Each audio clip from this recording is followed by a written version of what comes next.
തങ്ങളുടെ ഇഷ്ടങ്ങൾക്ക് വഴങ്ങാത്തവർക്കെതിരെ സദാചാരത്തിന്റെ പേര് പറഞ്ഞ് സമൂഹത്തിന്റെ കൂട്ടുപിടിച്ച് ആക്രമിക്കുന്നവർക്ക് പകൽ വെളിച്ചത്തിൽ കൊടുക്കുന്ന കരണം പുകയ്ക്കുന്ന അടിയാണ് DC ബുക്സ് പുറത്തിറക്കിയ കാവ്യ അയ്യപ്പന്റെ ഉറവ കുത്തി എന്ന ചെറുകഥാ സമാഹാരത്തിലെ പാതിരാത്തല്ല് എന്ന കഥ.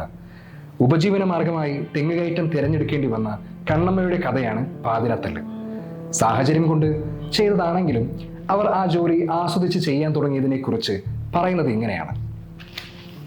തെങ്ങ് കയറി ഇറങ്ങി വരുമ്പോൾ ആരെങ്കിലുമൊക്കെ 10 കാശ് കൈ വെച്ച് കൊടുത്തത് കൊണ്ട് വീട്ടിൽ റേഷൻ വാങ്ങിക്കാൻ തുടങ്ങിയത് മുതലാണ് തെങ്ങിന്റെ മുകളിലിരുന്ന് കാണുന്ന കാഴ്ചകൾക്ക് സൗന്ദര്യമുണ്ടെന്ന് കണ്ണമ്മ തിരിച്ചറിഞ്ഞത്. എന്തുകൊണ്ട് അവർ ആ ജോലി ഇഷ്ടപ്പെട്ടു എന്നതിനുള്ള കൃത്യമായ ഉത്തരവും അവർ ആ ജോലി ആസ്വദിച്ചു തുടങ്ങി എന്നതും എത്ര മനോഹരമായും ലളിതമായുമാണ് പറഞ്ഞു വെച്ചിരിക്കുന്നത്. കണ്ടുപരിചയിച്ചിട്ടില്ലാത്ത കാഴ്ചയെ സമൂഹം എങ്ങനെയൊക്കെ നോക്കിക്കാണുമെന്ന് വളരെ കൃത്യമായി പറഞ്ഞു പോയിരിക്കുന്നു.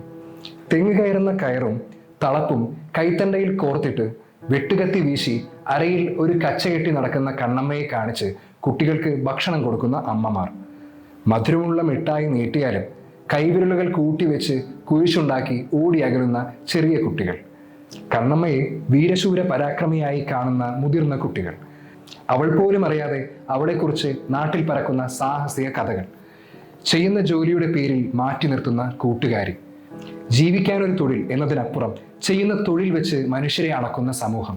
പക്ഷെ അപ്പോഴും നന്നാരി സർബത്ത് പോലെ മധുരമായി മനുഷ്യരെ ചേർത്ത് നിർത്താൻ കൈജാബി ബീവിയെ പോലെ ചിലരുമുണ്ടെന്ന് കഥാകൃത്ത് വായനക്കാരനെ ഓർമ്മപ്പെടുത്തുന്നു.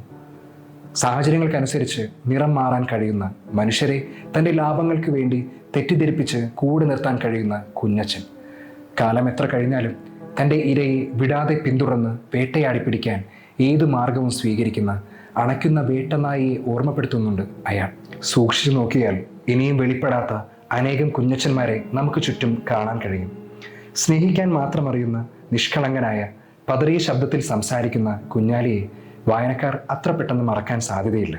ഇതിലെ കഥാപാത്രങ്ങളുടെ രൂപഘടനയെക്കുറിച്ചുള്ള വിവരണങ്ങൾ ഈ കഥയിലില്ല എന്നത് ആദ്യ വായനയിൽ എനിക്കൊരു പോരായ്മയായിട്ടായിരുന്നു അനുഭവപ്പെട്ടത്.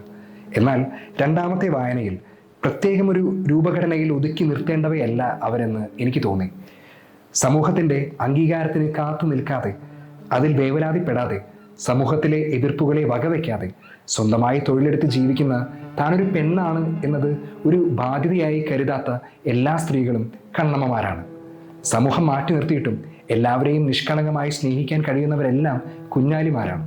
ആസക്തിയുടെ കണ്ണിലൂടെ പെണ്ണിനെ നോക്കി കാണുകയും സദാചാരത്തിന്റെ നാക്കിലൂടെ ഈ പോക്കൃത്തരമൊന്നും ഇവിടെ നടക്കില്ല എന്ന് ആക്രോശിക്കുന്നവരെല്ലാം കുഞ്ഞച്ചന്മാരുമാണ്.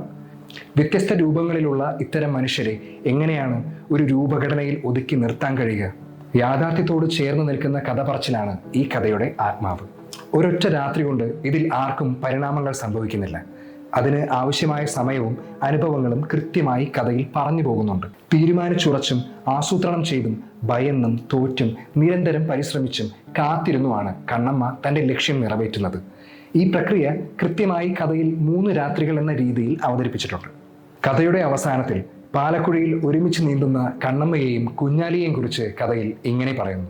ആരും കൊളുത്തി വലിക്കാൻ ധൈര്യപ്പെടാത്ത മീനുകളായി അവർ പരിവർത്തനം ചെയ്യപ്പെട്ടു. ഭയം അവസാനിക്കുമ്പോൾ ജീവിതം ആരംഭിക്കുന്നു എന്ന് ഈ കഥ നമ്മോട് പറഞ്ഞു വയ്ക്കുന്നു.